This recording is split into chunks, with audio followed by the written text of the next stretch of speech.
le PSG a surclassé Liverpool avec Dembélé inefficace, qui fait pas son meilleur match au PSG, avec un Désiré Doué, on en reparlera aussi, qui moi j'ai pas trop aimé son match. Donc c'est dire encore la progression que peut avoir ce PSG là, vu la domination déjà ce soir. Jean-Louis, d'accord. Oui, On va tous être fans du Paris Saint-Germain. L'exploiteur Manu Petit. Parce que là vous êtes tellement à fond dans le PSG, c'est abusé parce que non mais parce que attends, laisse-moi terminer parce que ton argumentaire, je peux le retourner aussi sur Liverpool. J'ai jamais vu Van Dijk aussi mauvais. J'ai jamais vu cette équipe de Liverpool aussi mauvaise depuis. Mais sauf que le PSG, tu les as vus gagner la Ligue des Champions l'année dernière. C'est ce que je suis en train de te dire. Donc si tu es en train de me dire que Dembélé, je suis d'accord avec toi, il a été inefficace dans son efficacité. Dans ces cas-là, pointe aussi du doigt toutes les individualités de Liverpool qui ont été nullissimes ce soir.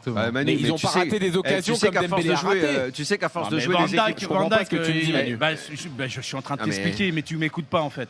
Konaté, heureusement qu'il était le seul à défendre ce soir, parce que Van Dijk c'était juste un plot ce soir dans la défense centrale. Mais Manu, et face à ça, malgré tout, le PSG ne marque que 2 buts. Mais Manu, à force de jouer contre des équipes mauvaises, donc parce que Chelsea, on est tous d'accord pour dire que le PSG, ils vont arriver en demi-finale en chaussons. On est tous d'accord pour dire que le PSG a été très bon ce soir. Ils ont été énormissimes. Et c'est la même chose que contre Chelsea, qui est pas bon du tout. Donc, et c'est toujours l'adversaire qui est mauvais, Manu. Mais non, c'est pas toujours l'adversaire qui est mauvais. Je viens corroborer ce que je dis depuis des semaines. La Première Ligue est nullissime cette année. Ouais, même Arsenal qui gagne à 0 hier, c'est chiant, c'est pas bon, c'est pas terrible. Là, mais je vois pas. Je suis convaincu. J'ai été un des premiers cette année à noter le niveau de la Première Ligue. C'est-à-dire que peut-être que vous voyez trop beau le Paris Saint-Germain à l'heure actuelle. Mais trop beau, ils sont déjà en demi-finale. Je vais les voir beau à quel moment. Mais parce que quand je t'écoute parler sur le Bayern, j'ai pas l'impression qu'on voit le même Bayern. Tu m'excuseras. Voilà, moi je dis que ce sera le match. Entre Manu on aura une réponse en demi-finale. Moi je pense que toutes les équipes. Peut-être que tu auras raison, ou peut-être que j'aurai raison. Je pense que ça jouera sur l'état de fraîcheur. Et toutes les équipes vont aller plutôt. Toutes les équipes. Le plus haut niveau, c'est la technique. La technique, il ne manquera pas au PSG. Regarde ce soir, Liverpool, ils ont été nullissimes sur le plan technique. Ça n'est pas sortir 3 points. C'est pas la technique qui manquera au PSG. Il manquera rien. Le Bayern non plus. Le Bayern non plus. Donc, moi je dis que toutes les équipes vont aller en se fatiguant, alors que le PSG ira en crescendo. Oui, mais d'accord. Peut-être. Manu, s'il te plaît. Non, mais je pense que sincèrement, il faut arrêter de me parler. Ils vont crescendo, il n'y a pas de souci. On parle de fraîcheur, mais quand tu arrives dans cette compétition en quart, en demi. La fraîcheur, franchement, je pense que toutes ces équipes-là ont joué énormément de matchs. Et au bout d'un moment, il faut me parler de technique quand même. C'est techniquement. On peut en parler. Le PSG, ils en ont plus que les autres. Non, mais techniquement, mais même s'ils en ont plus, ils ont été techniquement, tu vois, les Liverpool, ce qu'ils n'ont pas réussi à faire par rapport à Paris. Et que quand tu me parles du Bayern, quand tu regardes techniquement ce qu'ils sont capables de faire. Il n'y a pas photo. Pour moi, le champion d'Europe est entre les deux. Bien sûr, entre les deux. Mais de dire que Paris est au-dessus du Bayern, moi je peux pas le dire. Impossible. Restons d'abord sur le match, parce que là, on est en train déjà de parler d'une éventuelle demi-finale et tout. Est-ce que vous êtes d'accord avec Jean-Louis qui dit que Paris ce soir écrase Liverpool, même si c'est pas un score là, mais malgré des performances qui sont moyennes de certains joueurs qui sont normalement des leaders. Il les écrase parce qu'il les écrase collectivement. Et comme ils pressent sans arrêt, t'as l'impression que c'est même au sens premier du terme qu'ils les écrasent. C'est-à-dire c'est comme s'ils étaient contre un mur et qu'ils les enfoncent en permanence. Et quand on parle de technique, je veux bien être d'accord avec ça, mais la technique, en fait, s'ils sont empêchés techniquement, Liverpool, c'est qu'ils n'ont pas le temps. La technique, c'est aussi une affaire de temps. D'accord, ok. Quand tu as du temps, ton geste technique, tu le réussis mieux que quand t'as pas de temps. Non, mais le pressing permanent des Parisiens, il empêche même de jouer. Arrête de dire des inepties, je suis pas d'accord avec toi. Manu et Sam ensuite. Vas-y. Parce que la technique, c'est pas une affaire de temps. Messi, qui était l'incarnation de la technique dans les petits espaces, il pouvait avoir 3 joueurs sur 1 mètre carré, il arrivait à conserver le ballon. Donc ça n'a rien à voir avec le temps. Ah ouais. C'est normal. Là, tu as pris le meilleur joueur de tous les temps, mais à part ça, tout va bien. Mais parce que je suis en train de te dire que la technique, c'est l'habilité et la motricité que tu peux avoir avec ton cerveau et le ballon au pied. Et comment tu fais pour réduire ça ? C'est l'intelligence, c'est de voir avant les autres. Comment tu fais pour empêcher le technicien de s'exprimer ? Mais Daniel, au plus haut niveau, c'est la technique qui fait la différence. Et la différence technique, tu l'as fait comment ? Au plus haut niveau, c'est la technique qui fait la différence. Tu peux expliquer ce que tu veux. Mais qui te dit c'est pas des coureurs de 100 km. Mais qui t'a dit le contraire en fait ? Je crois que vous n'avez pas Non, vous comprenez pas ce que je dis. Vous comprenez pas ce que je dis. Moi, je pense que je suis entre les deux parce que c'est vrai que le pressing qu'a effectué Paris met en difficulté des équipes comme Liverpool et que oui, c'est difficile. Et quand le Bayern l'a pu faire hier, ils étaient en difficulté. Mais moi, je pars du principe que malgré ça, techniquement, ces joueurs-là sont capables à certains moments de s'en sortir. Mais là, ce soir, ça n'a pas été le cas. Ça n'a pas été le cas, c'est tout. Mais oui, le pressing parisien, il est incroyable. Et il empêche les mecs de s'exprimer. Je suis désolé, mais s'ils le font face au Bayern, je pense que le Bayern a plus sera de qualité, en capacité. beaucoup plus de qualité. Même te dire je suis d'accord, ils ont beaucoup plus de qualité. Ce qui prend le relais quand tu es fatigué sur un terrain dans des grands matchs, c'est ta technique. Oui. Quand l'équipe en face te laisse t'exprimer, si elle te laisse pas t'exprimer, t'as du mal. Je prends un exemple, Manu. Wirtz, c'est un joueur technique. Oui. Globalement, il a du ballon, etc. Bien sûr. Là, il a rien pu faire parce qu'à chaque fois, il avait 3 mecs morts de faim autour de lui. Exactement. Il peut avoir, il peut rien faire là. Moi, je pars du principe que si tu as un pressing, normalement, ils savent que le Paris Saint-Germain va mettre ce pressing-là en place. Tu as des positions à tenir. À Liverpool, tu as des positions à tenir pour, au final, trouver ou sortir de ce pressing-là. Là, quand tu regardes, c'était impossible. Le positionnement des joueurs de Liverpool, il n'y avait rien du tout. Donc, au final, on parle aussi de tactique, parce qu'il y a la technique, mais il y a la tactique aussi, ça, qui était totalement mauvaise de la part de Liverpool. Et la position des joueurs, c'était impossible. Donc, Paris a une facilité à récupérer le ballon. Même tactiquement, en fait, ce que fait le PSG met l'adversaire dans une situation qui est tellement inconfortable qu'ils ne savent pas ce qu'ils doivent faire. Donc, tactiquement, c'est très difficile à préparer parce que la première mi-temps, ils ont essayé de jouer en mode un peu défensif. On va attendre. Deuxième mi-temps, il y a eu une séquence quand même, je ne vais pas dire 20 minutes, mais où Liverpool était un peu mieux et a mis le nez à la fenêtre. Ils ont essayé de jouer plus haut. Mais en fait, c'était pareil. Parce que quand le PSG récupérait, de toute façon, ils arrivaient à verticaliser assez vite pour les mettre également en difficulté. Donc, non seulement ils les empêchent techniquement de jouer, et même tactiquement, il les empêche. Cette espèce de toile d'araignée permanente qui entoure l'adversaire, ce bloc sans arrêt compact, fait que pour une équipe, en tout cas comme Liverpool, et là je rejoins Manu qui n'a pas le niveau cette année pour ça, elle est enfermée. La seule équipe qui effectivement depuis le début de la saison donne l'impression de pouvoir exister, c'est le Bayern. Explication au tour d'après.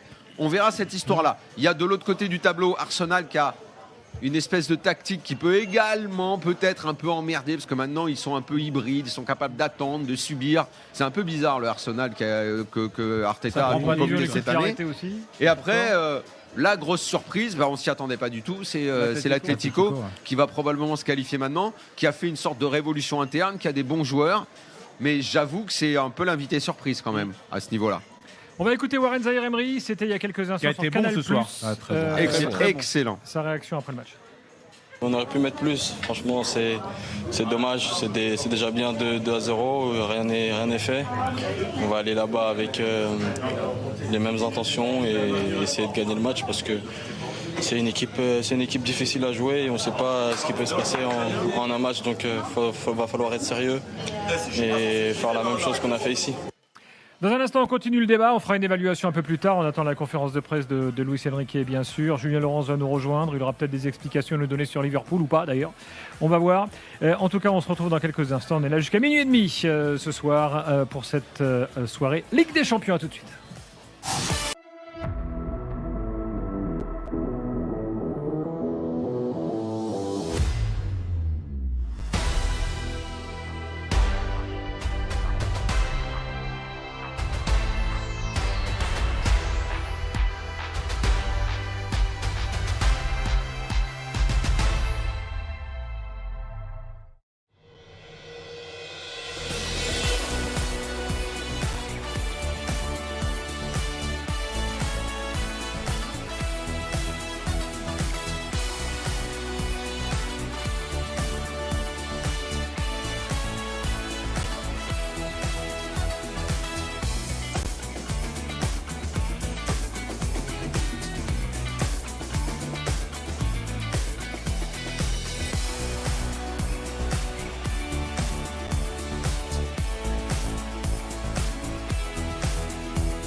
c'est la pub sur RMC.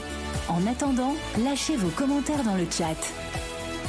Qui est là, Samuel Umtiti est là, Jean-Louis Tour est toujours au stade, bien sûr. Le PSG a battu Liverpool 2-0 en quart de finale. Allez, Liverpool au programme tout à l'heure, le Barça et l'Atlético au programme également tout à l'heure. Et d'ici minuit et demi, on fera également un point, Daniel, sur une problématique de droit télé qui va nous occuper là dans les jours qui viennent sans doute, et liée aux droits internationaux. Il y a une fronde qui s'organise parmi les clubs de Ligue 1, on vous expliquera tout. Mais pour l'instant, on reste sur le PSG. Je veux revenir sur cet aspect physique. Parce que le PSG a donc enchaîné championnat, Coupe du Monde des clubs, championnat, pas de préparation. On a vu un gros coup de mou à l'automne. Certains disaient tout ça est sous contrôle, c'est fait exprès, c'est fait pour que justement on arrive au top, au moment décisif, c'est-à-dire maintenant. Là, les choses semblent se confirmer. Et attends juste, Daniel, je pose la question à Samuel, parce que tout à l'heure tu disais, Samuel, moi je suis pas du tout surpris. Bah oui, moi je ne suis pas surpris. C'est vrai que pendant pas mal de semaines et de mois, on entendait que le Paris Saint-Germain ne sera pas physiquement prêt pour ce genre de rencontre. Mais moi je savais que non, en sachant que leur début de saison, ils ont quasiment pas eu de vacances. Ensuite, ils ont dû enchaîner, il y a eu des blessés, faire tourner aussi, parce que le coach savait très bien qu'une deuxième saison, comme l'année précédente, ça allait être compliqué. Il fallait gérer ça, et je savais que les joueurs allaient être prêts pour ce genre de rencontre. Mais tu savais parce que tu avais un ressenti où tu as parlé avec les mecs, ou alors c'est la force de l'habitude du haut niveau. Mais en fait, ils l'ont dit, je l'avais dit dans l'affaire, ils l'ont dit. Ils ont expliqué qu'ils refaisaient une prépa pour être prêts fin février. C'est pour ça que j'arrête pas de dire que l'accident qui aurait été une sorte d'accident industriel dans la prépa parce qu'ils ne s'attendaient pas, parce que le play-off n'était pas réellement prévu. C'est à la fin de la campagne qu'ils ont perdu la place dans les 8 premiers. Le play-off, ils le font contre Monaco. Je pense qu'il y a eu un peu de suffisance parce que c'était Monaco, un adversaire qu'ils connaissent. Et oui, ça aurait pu tourner un petit peu à ce moment-là, bizarrement. Mais une fois que c'était fait, on voyait bien qu'il y avait le pic de forme qui était en train d'arriver, que la prépa elle avait été faite. On en avait parlé dans l'after. C'était pas tellement caché. Donc là, il n'y a aucune raison. Il le disait. Il n'y avait pas de raison de douter de ce qu'il disait après tout. Il l'expliquait. Moi, je trouve ça surprenant. Tu trouves ça surprenant ? Non, parce que c'est le nouveau football du PSG. C'est la Ligue 1 n'existe pas. On prépare tout pour être en forme sur la deuxième partie de saison à partir de février. Non, parce que j'ai jamais vu ça. Mais c'est une nouvelle création du PSG. Hein. Ok, il faut qu'ils déposent le brevet. Non, mais c'est le mondial des... Mais la Ligue 1 n'existe plus pour eux. Ils peuvent faire ce qu'ils veulent. T'as bien vu qu'ils décalent les matchs, Daniel, ils font ce qu'ils veulent. Ça fait un petit moment que la Ligue 1 n'existe plus pour eux. Oui, mais là, c'est la prépa. Ils n'ont pas attendu cette année. Oui, sauf que cette année, il y avait un élément nouveau, c'était le mondial des clubs, qui a fait qu'ils n'ont pas pu avoir de prépa, parce qu'en plus, il y avait le fameux trophée, machin truc, là, Super Coupe d'Europe. La Super Coupe d'Europe. Donc, il y avait tout ça. Tout ça à faire, on l'a vu. Fin août, les titulaires ne jouaient pas, il y a eu pas mal de problèmes physiques. Donc, ils ont fait l'impasse là-dessus, on le savait. Ok, si je te suis bien, avec si l'éventualité d'aller jusqu'au bout, encore une fois, donc avec un nombre de matchs incalculable, suivi de la Coupe du Monde des clubs, de la Coupe du Monde des Nations, en sachant que la quasi-majorité, sinon l'intégralité de l'effectif du PSG sera présent à la Coupe du Monde, on est d'accord ? Donc ça veut dire que l'année prochaine, s'ils réitèrent la même chose, donc ils seront capables d'aller encore en finale. Qu'est-ce qui va les empêcher de faire ça ? Mais écoute... C'est pas en Ligue 1 qui va leur arriver quelque chose. Je suis pas en train de te dire que tu racontes des bêtises. Je suis en train de te dire que j'ai jamais vu ça. Donc si tu es en train de me dire, ça, je suis d'accord qu'on l'a jamais vu. Mais je l'ai jamais vu. Et moi, les préparateurs physiques que je connais depuis 30 ans, faut qu'ils m'expliquent parce que je ne connais pas ça. Parce qu'il n'y a jamais eu autant de matchs et une compétition comme ça, comme la Coupe du Monde des clubs. Samuel, on n'a pas attendu cette année. On n'a pas attendu cette année pour que leur façon de bosser maintenant, c'est tout. Mais non, mais la préparation physique a toujours évolué. La récupération des joueurs a toujours évolué. Comment ils récupèrent les joueurs aujourd'hui n'a rien à voir avec ce que nous il y a une vingtaine d'années. La préparation, c'est la même chose. La diététique, c'est la même chose également. Tout ce qui est data, tout a changé également. Donc moi, j'entends tout ce qu'on me dit. Maintenant, si on me dit que depuis le début de saison, c'était prévu qu'au mois de mars-avril, le PSG soit comme ça, alors que contre Monaco, je ne les ai pas vus du tout comme ça, il n'y a pas de souci. Si tu me dis qu'il y a un mois, c'était prévu que le PSG soit dans le dur contre Monaco et qu'aujourd'hui, ça soit comme ça, faut m'expliquer. Parce que moi, je ne sais pas à quel moment tu peux être au top physiquement. Bon. Je pense qu'ils ont refait la prépa cet hiver et m'expliquer. Moi, les préparateurs physiques, ils bossent pas comme ça. Il faut m'expliquer. Ils travaillent sur la longueur. Ils travaillent pas de façon ponctuelle. Non, c'est pas ponctuel, mais je pense que ils travaillent sur plusieurs mois quand même. Et ils savaient très bien avec tous les matchs qui. Il y a un mois, ils t'ont rassuré contre Monaco, toi ? Non, mais en tout cas, ils m'ont pas rassuré. Expliquez-moi, là, d'un coup, ça marche, et il y a un mois, ça marchait pas. C'est pour ça, ce que je suis en train de dire, c'est que ça n'a pas forcément. C'est l'adversaire qui a changé aussi ? Non, ça n'a pas forcément marché, mais je pense que tu sais très bien que le travail physique, tu l'obtiens pas, le résultat, tu l'obtiens pas au bout de 2 semaines. On est complètement d'accord. Donc c'est pour ça que quand tu disais que là, il y a un mois, ça marchait pas, c'est que ça a commencé. Samuel, les joueurs dont on parle, la prépa qu'ils ont eu, il y en a beaucoup qui étaient blessés en septembre, octobre, novembre. Exactement. Donc ils ont fait une prépa sur la première partie de saison.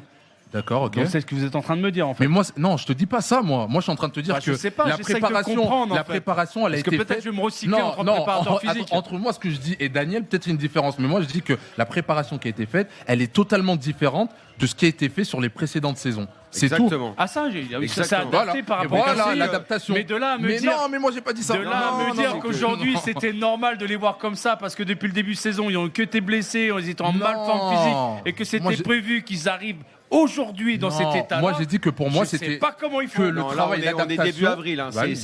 C'était pour après février, après le play-off. Mais tu sais que le Real l'a fait. Le Real l'a fait ça parce qu'ils ont créé un truc qui n'existait pas. Mais le Real a déjà fait ce genre de prépa en cours de saison avec Pintus. Le Milan le faisait à l'époque, il y a très longtemps. Le Milan refaisait une deuxième préparation début janvier. Comme avant une grande compétition avec l'équipe nationale, en Coupe du Monde, quand tu as 3 semaines aujourd'hui, ils ont fait un truc qui est complètement nouveau. C'est une première partie de saison sans préparation, sans jouer. Quoi. Je ne connaissais pas ça, donc c'est pour ça. Pour moi, jouer, il y a des mecs qui jouaient pas, qu'on a quasiment pas vu. Non, mais c'est pour ça, moi, jouer, on l'a quasiment pas vu. Dembélé, on le voyait très peu. Gvara, première partie de saison, on le voit pas. C'est des mecs qui arrivent maintenant. Non, mais il n'y a pas de souci. Après, s'ils survolent le mondial. Pour le dossier prépa physique. Revenons maintenant au match. Tiens, on a avec nous Kaïs qui est là, qui est auditeur de l'After. Salut. Salut Gilbert. Salut tout le monde. Salut. On passe un bon moment. Bon, t'es inquiet pour le retour ou t'es globalement confiant là? Là, ça y est, là, ça y est. Non, pas in the pocket, mais ça y est, je suis confiant. Je suis rassuré par l'activité offensive. Non, franchement, c'est un. Oui, au début, mais on est fan parisien, on est supporter parisien, donc forcément on est un peu tout le temps un peu sur la réserve. Mais là, ils nous ont quand même démontré des belles choses. Ce match t'a rassuré. Ouais, c'est cool. On est bien. On se dit qu'on peut aller loin et que vous parliez de préparation physique et j'avoue que vous avez tous un peu raison, mais il y a la mentale aussi, je pense que c'est. Non, ouais, déjà, parce que je vous apprécie tous et vous m'avez tous fait vibrer. Moi, il y a autre chose en fait. Il y a une qualité que personne ne parle et que moi, quand j'étais sur le terrain, quand je ressentais ça, on avait l'impression justement qu'on n'avait pas de problèmes physiques ou mentaux. C'est le plaisir de jouer ensemble. Il y a très peu d'équipes qui éprouvent ça. Et quand tu l'as, et l'ont depuis maintenant plus d'1 an, tu sens vraiment qu'il y a un réel plaisir. Les mecs kiffent à jouer ensemble et ça se voit et ça se sent. Bien sûr. Et pour un adversaire, c'est dur. Plaisir, moi, il y a un truc, je trouve, dont on n'a pas parlé, c'est la confiance, en fait. Et d'ailleurs, je pense qu'il y a eu même excès de confiance contre Monaco, où ils les ont pris de haut en se disant c'est une équipe de Ligue 1, ça va passer sans problème, etc. En supériorité à chaque fois. Je suis d'accord. Voilà. Donc je pense que contre les équipes de Première Ligue, ils savent qu'ils doivent être à bloc au niveau de l'intensité, d'où les matchs contre Chelsea et contre Liverpool. Et je pense surtout que maintenant, ils ont une confiance en eux. Ils savent qu'avec cette recette, cette façon de jouer, ils vont gagner et ils sont quasiment injouables. Et ça se voit sur le terrain. Il n'y a plus aucun affolement parce qu'ils ont leur base en tête, ils ont leurs fondamentaux. Et ils ont gagné déjà, donc ils ont des certitudes. Et c'est ça. Et ça change tout dans l'état d'esprit et dans la façon de jouer. Ça se voit d'ailleurs, ils sont beaucoup plus tranquilles sur un paquet d'actions. C'est vrai. On va faire une évaluation dans quelques instants. On attend la conf de Luis Enrique aussi. Quel est le joueur que tu as aimé ce soir? J'ai beaucoup aimé Gvara. Kvaratskhelia. Doué au début du match, il a été dans les clous. Franchement, Gvara. Au four et en moulin, Zahir Emery. Franchement, et à chaque fois que Kvaratskhelia a touché le ballon, tu sens. C'est un cas intéressant parce qu'il a eu un gros coup de mou il y a quelques mois. Mais là, il est sur une grosse saison parce qu'il a combien, à 36 titularisations ou 39, je ne sais plus, depuis le début de saison. C'est le joueur le plus utilisé. Le garçon sur le plan physique, et là, je te rejoins, Daniel. Il est monstrueux, mais pas que dans ses déplacements, dans sa capacité justement au duel à l'épaule. Mais même dans l'utilisation du ballon, je le trouve beaucoup plus intéressant dans l'utilisation du ballon. Ouais, je suis d'accord. Parce qu'on le voyait beaucoup dans l'impact, mais je trouve qu'avec le ballon, il a franchi un cap aussi. Et Ruiz va revenir. On regrette même pas Fabien Ruiz. Il va revenir. On oublie presque, ce qui est fou, parce que quand on sait ce qu'il apporte. Surtout Fabien Ruiz, c'était l'homme du trio au milieu. La seule inquiétude que j'avais, moi, c'était le milieu, le fait qu'il manque Fabien Ruiz. Tu t'arrêtais pas de me dire qu'il ne pouvait pas marcher sans les trois. Cette inquiétude, elle est gommée parce que Zahir Emery est en forte progression. Vitinha tant mieux pour lui. Il a eu quelques coups de mou récents. Hein. Oui, mais c'était tout ce qu'on disait sur leur état physique de la première partie de saison. Là, maintenant, ils sont tous au top, quoi. Mais je me souviens aussi qu'on a souvent dit que Gvara avait aussi des coups de mou, qu'on n'avait pas vu dans le match, qu'il avait disparu. Donc franchement, je pense que chacun, ils apportent leur partition à chaque match. Et tu sens que la musique de la Champions League joue dans les têtes. Vara, je pense que c'est encore autre chose. C'est que vraiment, Vara, il lui faut la musique. Ce gars-là, exactement. Ce gars-là, il lui faut la musique de la Ligue 1 en jeu. Il lui faut la soirée. C'est comme l'hymne national avec ton équipe nationale. Il faut que ce soit beau, il faut que ce soit grand, qu'il y ait le décor qui va avec. Et ce gars-là, il faut vraiment se dire qu'il est arrivé en janvier l'année dernière, qu'il a commencé à jouer un peu tard.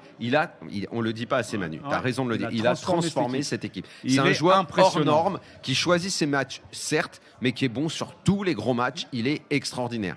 Moi, si il y a 2 scènes, je sais pas si vous l'avez vu à la télé, mais déjà à la 10e minute, il fait un tacle et derrière il harangue le public comme s'il avait marqué. Là déjà tu sais que c'est un Gvara en mode Ligue des Champions. Et juste avant son but, on sortait de 5-10 minutes où le PSG faisait vraiment sa passe à 10, à 2 à l'heure, en mode Espagne à l'époque qu'on n'aimait pas trop. Et Gvara il en a eu marre, il est allé prendre le ballon et c'est lui qui a accéléré, qui a dit bon c'est bien là la passe à 10, mais à un moment donné faut piquer, faut accélérer et ça a donné le but. Je trouve que là il y a une force de caractère en plus qu'il n'y avait pas dans cette équipe avant. Ouais, il a une grosse personnalité, Gvara. Moi, à vous écouter tous, en fait, j'ai l'impression que ce soir, vous avez tous pris conscience, ou peut-être que j'ai tort, que le PSG peut gagner une deuxième fois. Ah oui. Clairement. Moi, c'est contre Chelsea. Je pense que la conscience, je l'en ai eu dès Chelsea. Je vois que le Bayern s'opposer. Et je pense qu'on assistera peut-être à une finale avant l'heure. Non, mais vous allez trop vite. Moi, je trouve que ça va trop vite. Paris a fait un match extraordinaire. Ils vont sûrement passer. Mais de dire qu'ils vont aller remporter la Ligue des Champions. On dit pas ça, mais on dit. J'ai pas bien compris. Mais ils seront dans le dernier carré, Sam, donc forcément ils seront potentiels prétendants. Ouais. Ils ont tout pour y arriver une deuxième fois, quoi. Ils ont tout pour. Ouais. Ok, d'accord. Non, j'espère pour Paris. Mais je dis que pour moi, c'est beaucoup trop tôt. T'arrives dans le dernier carré et. Tu joues face à qui? C'est beaucoup trop tôt. Ça, c'est sûr. T'attends la 90e de la finale alors? Non, la demi-finale. Quand est-ce que c'est plus c'est contre le Bayern? Demi-finale. C'est a priori. Demi-finale. Dernier carré pour moi, c'est quoi? L'adversaire qui peut emmerder le plus. On sera fixé au prochain tour. Voilà, c'est tout. Merci. Non, mais dire que nous, ce qu'on a dit, ce que disait Gilbert, c'est il y a encore 3 mois, il y a plein de gens qui pensaient que peut-être le PSG ne le ferait pas, le back-to-back. Oui. On a commencé... Je trouve qu'on en a parlé un petit peu tard. Madrid qui l'a fait. On en a parlé assez tard cette année. Il y a beaucoup de supporters du PSG, comme dit Gilbert, qui étaient là, qui disaient on l'a gagné une fois, maintenant advienne que pourra cette année. Là, tu es en train de te remettre à table et tu es en train de retrouver l'appétit. Là. Exactement. Et tu dis, je suis d'accord. Quand tu es en train de me dire on peut encore manger là ce soir. Ça va, c'est manger, Manu. Un petit creux, un petit creux. Quel est un truc à rajouter? Ouais, moi je trouve qu'on a en effet acquis une certaine sérénité grâce au titre, franchement, et moi en tant que supporter parisien, j'avais moins de pression et en même temps je me disais si on peut aller au bout, franchement ça montrerait à l'Europe entière, à l'Europe du football qu'on est capable de se surpasser et de pas être sur nos acquis.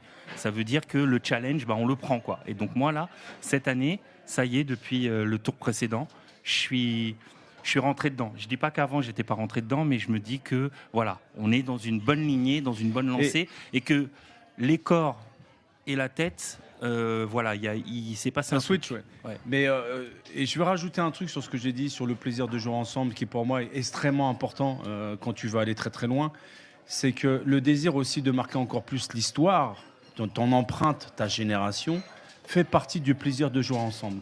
Et ce qui se passe, je l'ai vécu avec l'équipe de France pendant 5 ans, on a dominé le monde entier où personne n'arrivait à nous battre.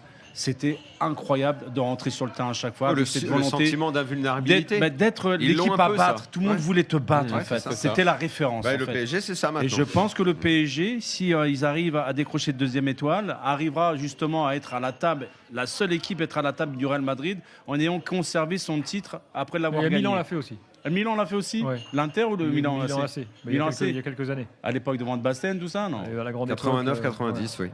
C'est là où j'ai commencé, ouais. On avait perdu en demi-finale. T'avais encore la moustache à l'époque. On a perdu en demi, on s'était fait voler d'ailleurs. Bon, après, ils ont explosé le Barça en finale. Kay, t'écoutes l'after depuis quand? Depuis 2000, peut-être. Alors, c'est pas ces années-là qu'ils ont fait la doublette. 2010 Ouais, 2009-2010. Ça va, t'es satisfait? Plus que ça même. Hein. Moi qui suis un passionné de radio et dont c'est le métier. Tu bosses dans la radio ? Ouais. D'accord. Donc je ne vous cache pas que je suis ravi d'être autour de cette table et de vous écouter tous les soirs. Tu cherches un job ? Du coup, on peut un peu... Merci pour ta fidélité. Je suis très bien, je suis très bien. Ouais, Jean-Louis ? Du coup, on peut un peu te bousculer et dire qu'on n'est pas d'accord sur Doué. Parce que moi, j'ai pas été très convaincu sur son match. Non, mais il a dit au début, Kaïs. Il a dit au début du match. Même au début, je n'étais pas convaincu. Garde tes arguments pour Doué parce qu'on va faire une évaluation dans quelques instants. On se retrouve très vite. Kaïs, merci.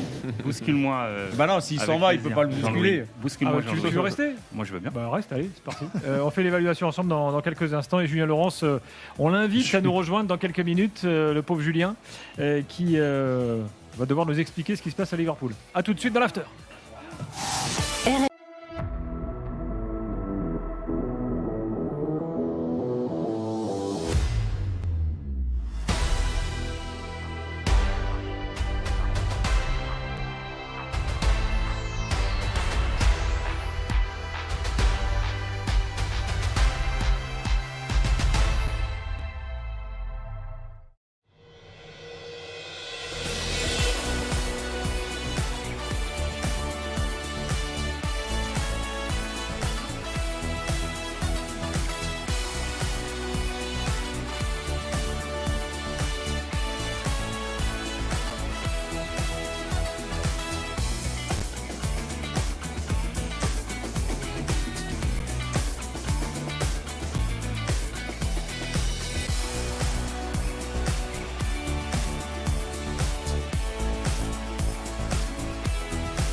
C'est la pub sur RMC.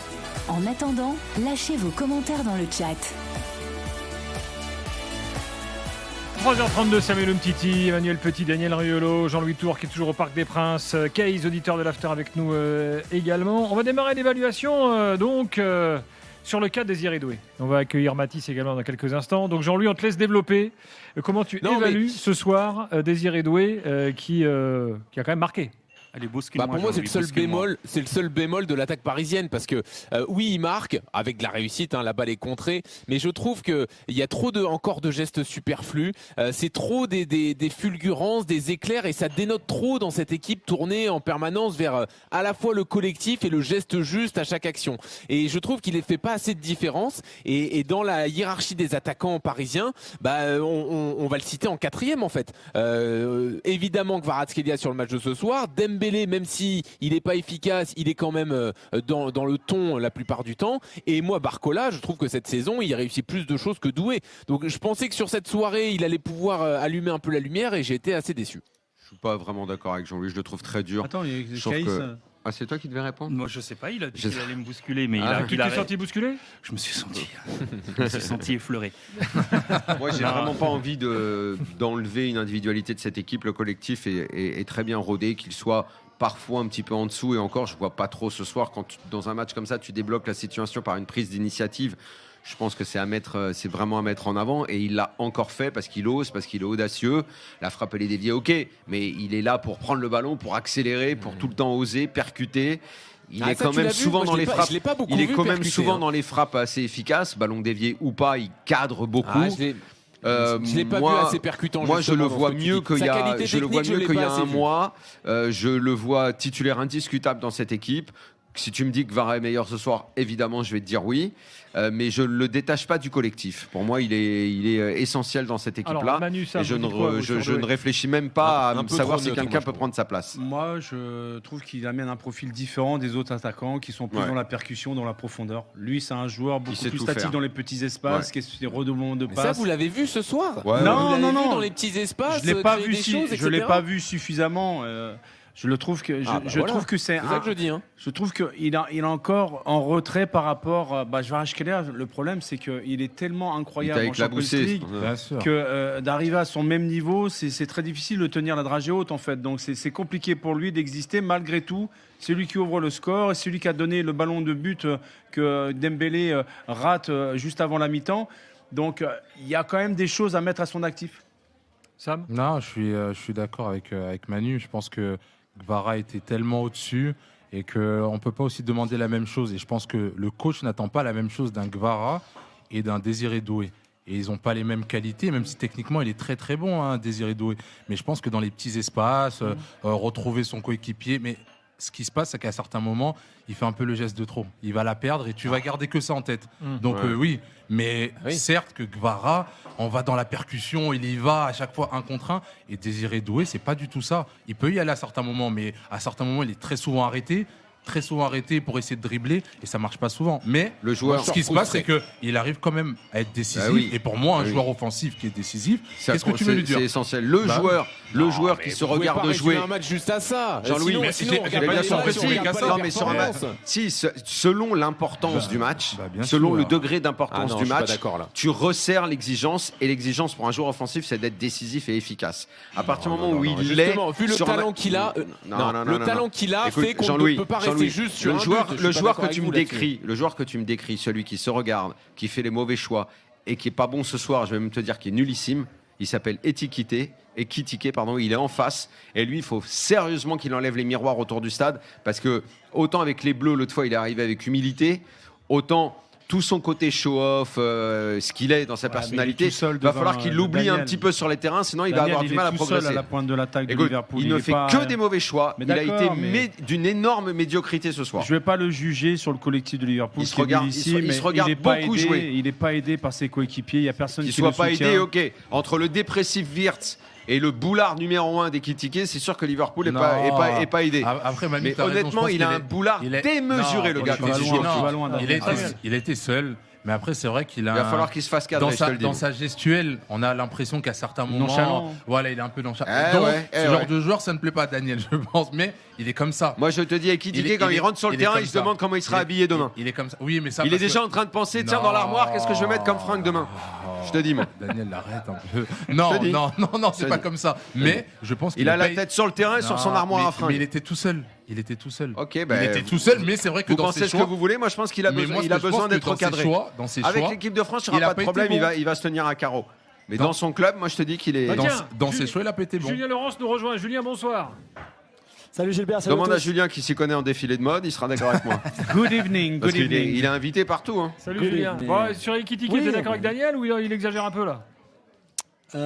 Non, sur la performance de ce soir, non, je te trouve un peu dur, Daniel, simplement parce que je suis d'accord avec Manu et Sam.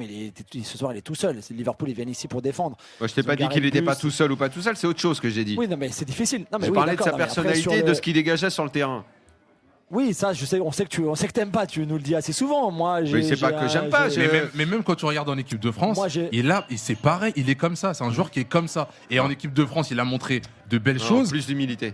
Mais ça, c'est par rapport à quoi que tu dis ça? Il est comme ça. Il est nonchalant. Et c'est sa manière d'être. Tu vas pas le changer quand même. Mais si tu veux être fort au très très haut niveau, tu peux pas être nonchalant. Au PSG, il vient pas avec cette attitude-là, il joue pas.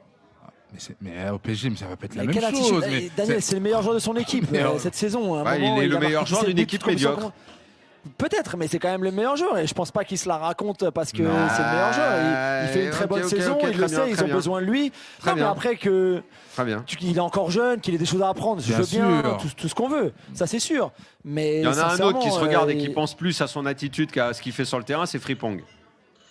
Lui, il met tellement de temps à organiser les cheveux et le bandeau qu'il oublie de se concentrer sur le match. Écoutez, là, c'est la minute. La minute bandeau. Lâche-toi, vas-y. Vous avez le droit de pas trouver ça important. Moi, je vous dis que c'est très important. Mais tu nous parles du bandeau, c'est pas ça le football, n'est pas ça. Justement, c'est pas ça le football. T'as bien raison de le dire. C'est pas ça le football quand même. Il est joué. Arrête, Sam, arrête. Il est dans ton équipe, tu lui dis arrête un peu ton cinoche. Daniel, quand il va te rater un centre, 200. De quoi? Yamal ce soir, Bordeaux. Ils ont perdu 2-0. Voilà. Ah d'accord.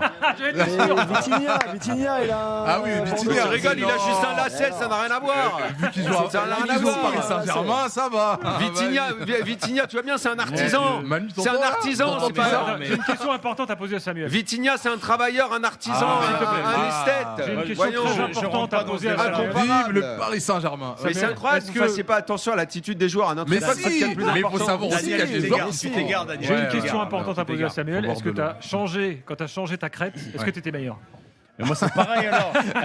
Non, ça veut strictement rien dire. Ça veut rien dire. Ça veut rien dire. En fait, vous comprenez pas. Mais il y a des joueurs qui sont nonchalants. Ils sont comme ça.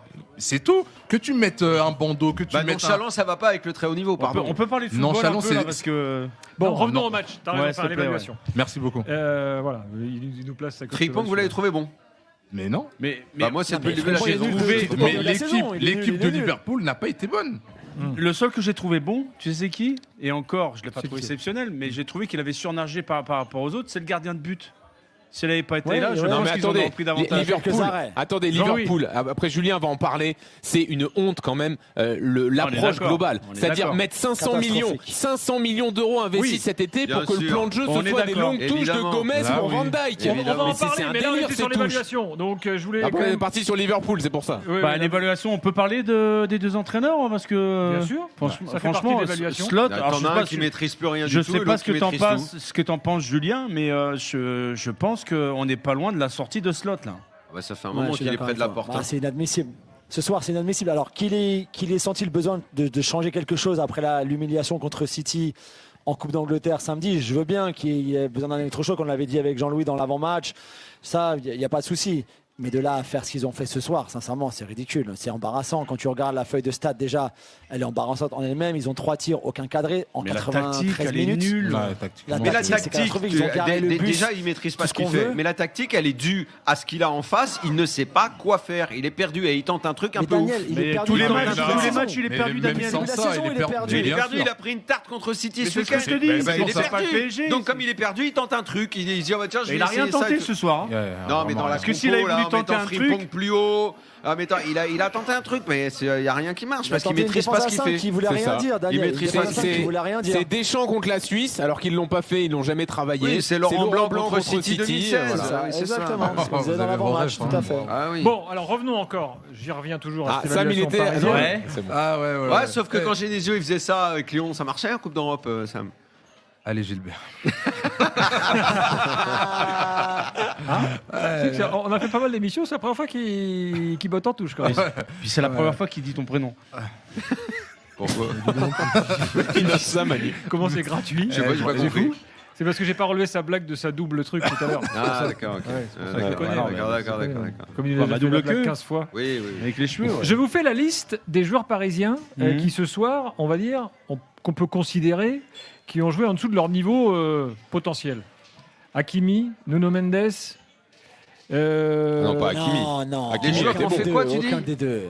Quoi, jouer en dessous de leur niveau? Les joueurs pour moi, le seul qui a pas joué, qui a joué en dessous de son niveau, pour moi, c'est Dembélé. C'est tous les autres, tu les as vus au niveau. Hakimi, tu l'as vu aussi fort que ce qu'il était il y a quelques mois. Collectivement, je les ai trouvés très forts. C'est pas la fin de ma démonstration et de dire que même malgré des performances j'ai trouvé pas mal pour certains, ils ont ce soir gagné tranquillement.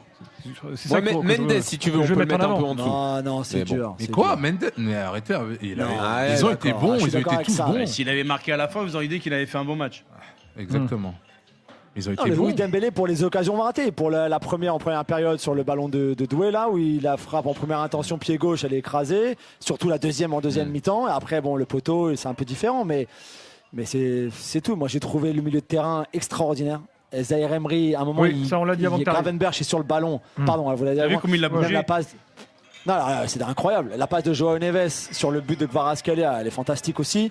Moi, tout ça, on en parlait tout à l'heure avec les McManaman. Encore une fois, je sans me la raconter, mais bon, les amis McManaman, Gérard, qui était assis à côté de moi, bon, la famille, quoi. Tu te la pètes. Enlève ton bandeau. Non, mais je leur ai dit. Il n'est pas nonchalant, lui. Ils me disent, est-ce que tu as une bonne adresse? Ils me disent, est-ce que tu as une bonne adresse pour aller après le match? J'ai dit, The Dopo, go to the Dopo, the Dopo. Et ils sont pas Il y a venus. Gérard qui arrive là. Tu leur as dit, on le voit, il arrive. Il n'y a plus rien à manger, Manu. Tu leur as dit, Ils s'en j'espère. foutent de bouffer, ils veulent boire. Bien sûr, je leur ai dit, moi. Et alors, ils sont en train d'arriver ou pas? Direct. Bah, j'espère pour vous, ouais, mais je leur ai dit en plus, il y avait un petit discount, hein, mais bon, non, je plaisante. McManaman, Gérard sont champions du monde? Ils sont champions d'Europe. On a déjà. mieux ici. Mais Voilà, pas champions du monde. On a mieux ici, c'est sûr, on a mieux avec ça, on a mieux. Non, mais voilà, ils étaient sincèrement, et ils ont vu le PSG la saison dernière, ils ont vu le PSG cette saison. T'as joué à quelle époque? T'as vexé Manu là, petit Julien, il y a un point. Oh là là. Violent. Qu'est-ce qu'il a dit? Il t'a pas cité. Qui ça? Mais il a dit on a. On a Sam, il a dit on a On a un champion du monde, il a dit qu'un seul champion du monde. Qui? Mais c'est qui? Bon, bref. Écoutez Safonov. Écoutez Safonov, on l'entend pas souvent en plus. Mais premier, on est éternel. On y va et on parlera de lui ensuite. Pourquoi je dois avoir le stress ou quelque chose? Moi aussi, je ne sais pas autre question. J'ai compris, mais je n'ai compris l'idée. Pour moi, personne a dit rien en face. Les autres, je n'ai pas regardé les nouvelles, les papiers, je ne sais pas. Si ça a été un peu de critique, c'est normal parce que PSG, c'est une grande équipe où beaucoup de supporters et tout le monde essaie de donner toute l'énergie pour l'équipe et il attend toute l'énergie pour l'équipe aussi. Ouais, il parle évidemment de la concurrence, de ce qui se dit sur lui, etc. Vous avez compris. Très bien, super. Voilà, il est critique. Un bon niveau de français pour un gars qui est là depuis même pas. Moi, j'aime bien, les étrangers, surtout que la langue française, c'est très dur, même pour les Français. Ça, c'est clair. Voilà, Super. quoi. Et sinon, son match Son match, il a rien à faire, il y a 0 tir cadré. Non, mais on l'a vu sur des sorties parfois un petit peu fantasques, où il va un peu bizarrement avec le point mûr. Enfin, après tout, style ou pas style, parce que c'est vrai qu'il a un style un peu particulier. Il écarte le danger, il écarte les ballons. Un peu la coupe de Manu avec le milieu, quand même. Tu ne peux que le créditer d'un bon match, quoi.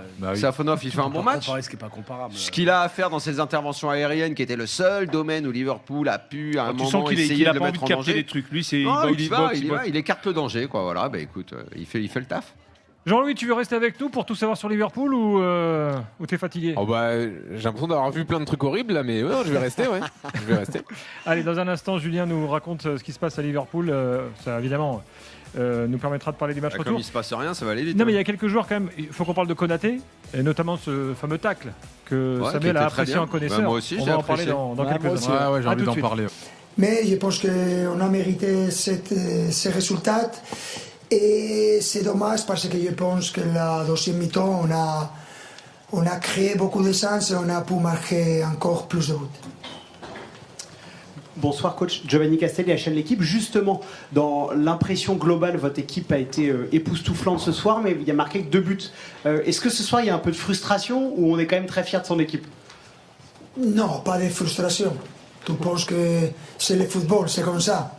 Il y a des moments dont tu peux faire mérite pour gagner de plus de buts, mais c'est comme ça, il faut l'accepter et savoir qu'on a fait un très bon match contre l'une des meilleures équipes de l'Europe, Liverpool, et ils ont montré que physiquement et techniquement ils sont une équipe très forte, mais on a eu de la patience, on a eu de la tranquillité.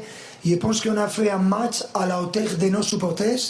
Et aujourd'hui, on a pu voir encore une fois quel type de supporters nous avons. Et être à la hauteur de nos supporters, c'est très difficile, mais cette connexion équipe-supporter, je pense qu'elle a fonctionné. Et on est très content de ce qu'on a fait tous ensemble aujourd'hui. Voilà, alors tout à l'heure, j'ajoute sur Canal+, il a dit qu'il avait été très surpris du dispositif tactique de Liverpool.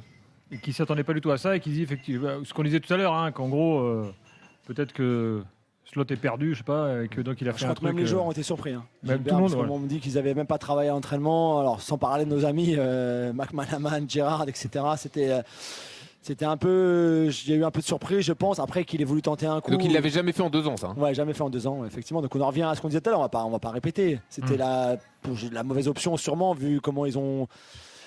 Après, ils ont limité les dégâts. Parce que tu perds 2-0, tu dois perdre 5-0. Ils perdent que 2-0. Ça veut dire qu'il y a encore une possibilité quelque part, même si en l'espace de 6 jours, je vois pas comment tu peux transformer cette équipe en une équipe qui est ultra conquérante, qui va pouvoir aller les presser, qui va pouvoir aller récupérer le ballon, qui va les mettre en danger. C'est un peu finalement ce qu'on avait dit après Chelsea, mais Chelsea a été meilleur ici en 8e de finale aller que Liverpool ce soir, avec une tactique et une composition complètement différente, un style complètement différent. Mais c'était un peu la même chose. Il va falloir que Liverpool fasse la même chose. Ils vont forcément laisser des espaces, ils vont devoir jouer beaucoup plus haut et ils vont encaisser des buts aussi. Donc moi, je comprends pas. Ça fait longtemps que je le dis. Slot, cette saison, il est perdu. Il a beaucoup de problèmes à trouver des solutions. C'est pas que de sa faute. Mais quand même, quand tu vois les joueurs qu'il a à disposition de faire la bouillie qu'on a vue ce soir, c'est ridicule. Khalid, tu veux dire un truc ? Oui, je voudrais poser une question à Julien. Salut Julien. Toi qui suis l'équipe toute la saison, est-ce que tu penses que l'équipe va avoir des ressources à domicile pour rétablir la situation face à Paris ? Comment tu les as trouvés pendant toute cette saison et est-ce que tu penses que justement sur ce type de match-là, ils peuvent mentalement se relever ? Voilà. Je vais être rassuré. Ouais, non, alors c'est intéressant parce que déjà tout à l'heure à la radio anglaise, on parlait de la remontada contre le Barça par exemple, le 4-0, le but d'Origi, etc. Ils ont ressorti tous les gros matchs de Liverpool à domicile des dernières années, mais moi je veux bien, on peut tous retrouver des souvenirs géniaux de grandes équipes de Liverpool sous Klopp, sous Dalglish, sous qui on veut, c'est génial, mais cette équipe-là, elle a 6 jours pour se transformer, je vois pas comment c'est possible. Il y a des choses qui ne trompent pas aussi. Regarde le but de Kvaratskhelia. L'appel de Kvaratskhelia, il part du boulevard périphérique. Il arrive dans la surface, personne n'a suivi. Gravenberch, il est à la rue. Konaté, il est à la rue. La passe de Joao Neves, elle est magnifique. Mais à un moment, on le voit tous. On voit tous qu'il va faire cet appel-là. Mais complète Van Dijk, il est à la rue. Et Sam, tu sais, contre City samedi, c'est la même chose. Ah oui, il ne suit pas les marquages. Il laisse trop de liberté. Le but de Doué, qu'on ait apprécié Doué ou pas ce soir. Comment dans la surface, il peut se retrouver au milieu de 4 joueurs et quand même armé et frappé? Alors oui, il y a la déviation, mais quand même, Van Dijk se tourne, Gravenberch se tourne, c'est ridicule de défendre comme ça. Quand Szoboszlai sort, il ne serre pas la main de Slot. Quand Ekitike sort, même lui, je crois, est surpris de sortir.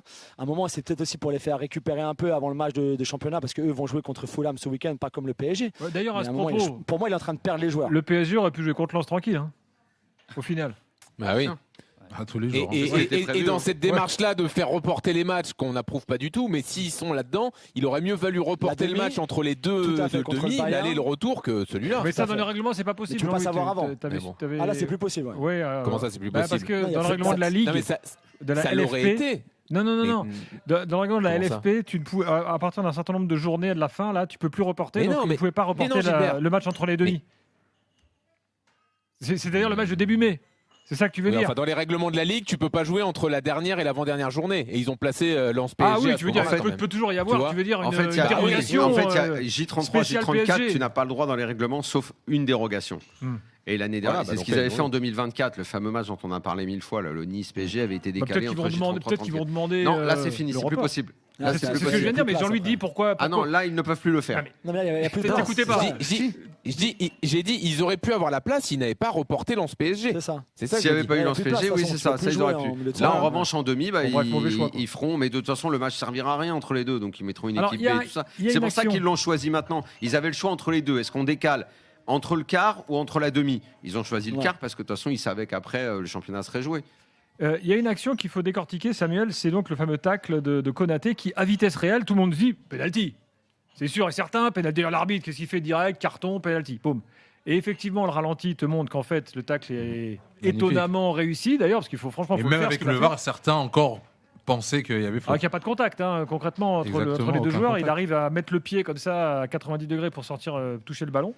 Donc on a souvent tendance, parce qu'on est anti-VAR dans l'after, à dire le ralenti, finalement, c'est un problème parce que tu ne peux pas juger le football au ralenti.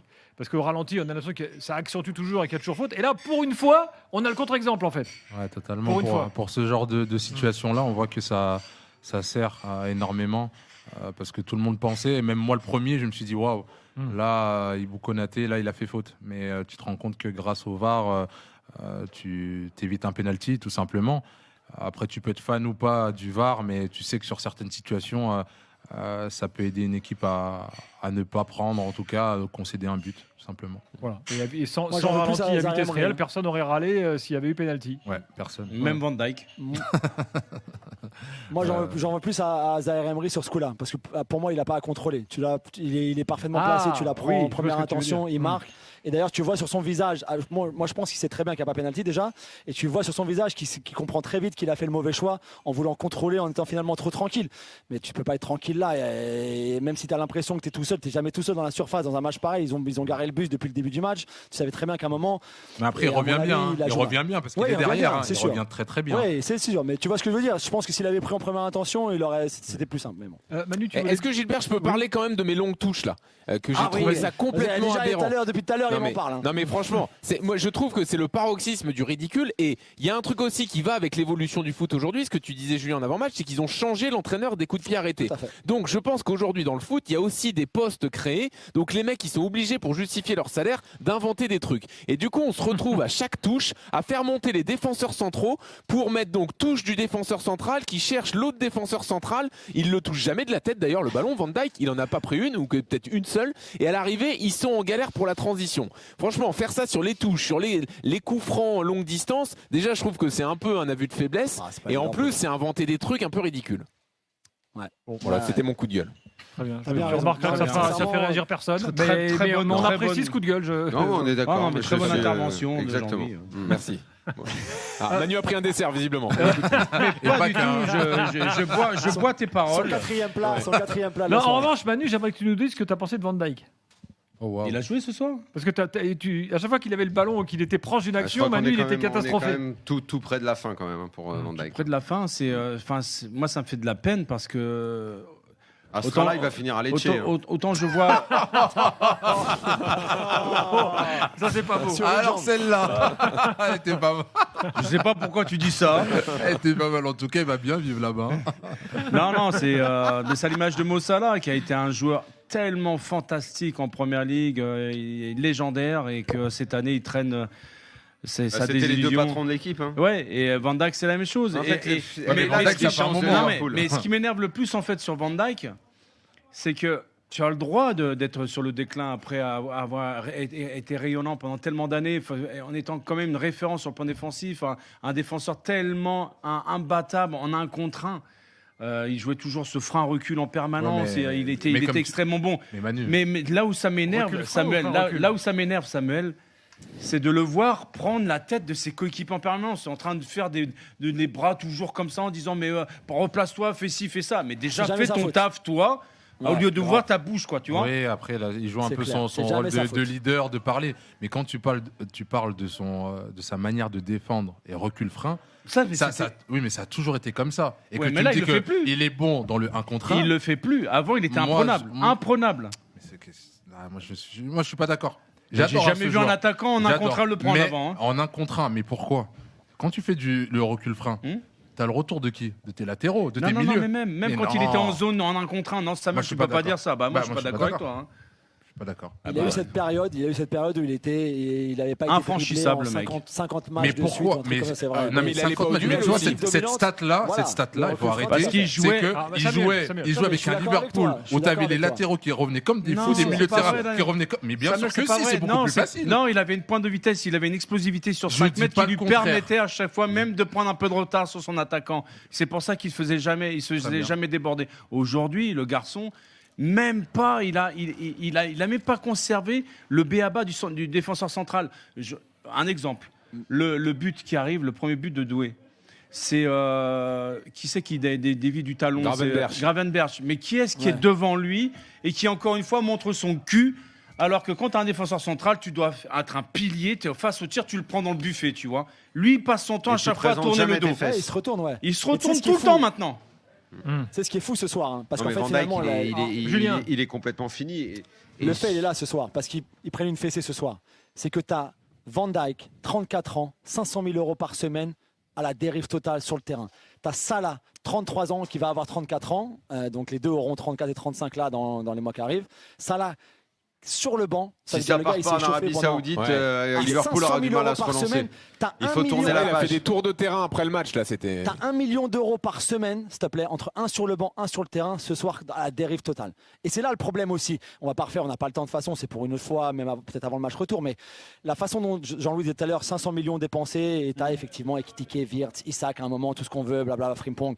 Mais le fait, t'as aussi prolongé ces deux gars-là. Alors, tu savais pas peut-être qu'ils allaient s'effondrer de cette façon-là, que leur niveau allait baisser largement entre la saison dernière et cette saison. Peut-être. Mais c'est 1 million d'euros par semaine, les gars. En plus, c'est les deux piliers du vestiaire. Ce soir, bien sûr, sur le banc et sur le terrain à la dérive.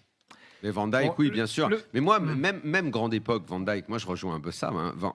Van Dijk, il dégageait une personnalité et une aura qui lui permettaient parfois de donner l'impression qu'il était meilleur qu'il ne l'était. Merci beaucoup. Mais ça compte, ça peut compter dans le foot. Non, mais ça peut compter. Mais quand on parle défensivement, mais défensivement pur, Van Dijk, c'était pas une vedette pour moi. Merci beaucoup. Merci. Il y avait des défenseurs. Mais tu sais quoi Je vais te faire une compile. On va regarder. Il n'y a pas de souci. Et on va la regarder. Je vais te faire une compile également de tout ce qu'il a. Mais je dis pas que moi je trouve que c'est un très bon défenseur. D'abord, je crois que il faudrait faire une liste et tout, mais d'abord, les Hollandais ne forment pas des énormes défenseurs. Des gars qui, dans un collectif, vont défendre parfaitement, bien ensemble, en bloc, aucun problème. Mais le pur défenseur, comme il y avait dans la tradition des Italiens à une époque, ou comme tu as pu avoir en Espagne un Sergio Ramos, ou en France d'ailleurs, les grands défenseurs. Ils en ont eu quand même. Pour moi, le dernier vraiment de ce calibre-là, c'est Jaap Stam. Ouais, tu vas pas en citer des masses, des Hollandais. Voilà. C'était le prunier hollandais. En fait, tu les as. Ouais, il fallait l'avoir sur le dos, lui. Le Sigan prunier, ouais. Franchement, c'était un guerrier, le mec. En défenseur pur, j'adorais ce défenseur. Et pour moi, il a fait chapeau 1 pendant des années. Parce qu'il dégageait autre chose. Van Dijk, est-ce que ça valait pas pour Piqué aussi? Si, bien sûr. Non. Mais Piqué, il était intelligent. Piqué, il avait autre chose dans le placement. Ah oui, totalement, rien à voir. Mais Van Dijk aussi, il était intelligent. Dans le placement, dans le placement. Piqué était moi, plus lent aussi, Gérard, il était très, franchement, intelligent et il arrivait à gommer certaines erreurs qu'il pouvait faire. Mais il était tellement intelligent que tu voyais pas. Et des erreurs même de placement, des erreurs de placement, comme je peux voir de Van Dijk.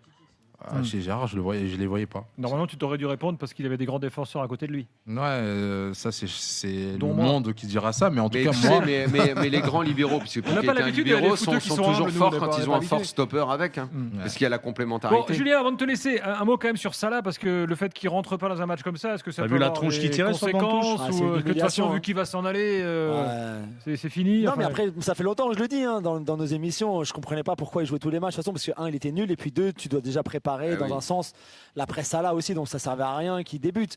Mais à un moment, quand même, il y a une limite à l'humiliation. Donc, il jouera contre Fulham sûrement ce week-end. Je ne sais pas s'il jouera la semaine prochaine au match retour.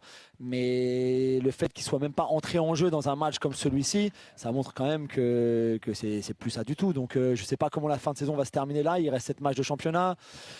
Ils n'ont plus que le match retour de Ligue des Champions la semaine prochaine, ça peut très vite se terminer. Après, il restera avec le championnat. C'est une fin triste quand même, faut reconnaître. C'est une fin triste pour Mo Salah.